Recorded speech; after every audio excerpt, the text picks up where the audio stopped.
رسول کریم صلی اللہ علیہ وسلم سے شکایت کی گئی کہ ایک شخص ہے جسے یہ خیال ہوتا ہے کہ نماز میں کوئی چیز یعنی ہوا نکلتی معلوم ہوئی ہے۔ آپ صلی اللہ علیہ وسلم نے فرمایا کہ نماز سے نہ پھرے یا نہ مڑے جب تک آواز نہ سنے یا بو نہ پائے۔ ابن عباس رضی اللہ تعالی عنہ نے وضو کیا تو اپنا چہرہ دھویا، اس طرح کہ پہلے پانی کے ایک چلو سے کلی کی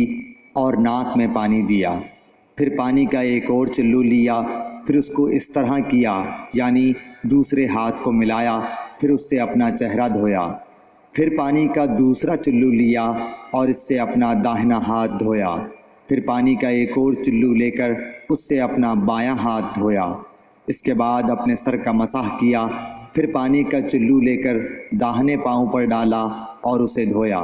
پھر دوسرے چلو سے اپنا پاؤں دھویا یعنی بایاں پاؤں۔ اس کے بعد کہا کہ میں نے رسول اللہ صلی اللہ علیہ وسلم کو اسی طرح وضو کرتے ہوئے دیکھا ہے۔ نبی اکرم صلی اللہ علیہ وآلہ وسلم نے فرمایا، جب تم میں سے کوئی اپنی بیوی سے جمع کرے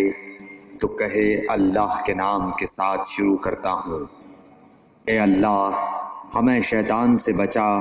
اور شیطان کو اس چیز سے دور رکھ جو تو اس جمع کے نتیجے میں ہمیں عطا فرمائے۔ یہ دعا پڑھنے کے بعد جمع کرنے سے میاں بیوی کو جو اولاد ملے گی اسے شیطان نقصان نہیں پہنچا سکتا۔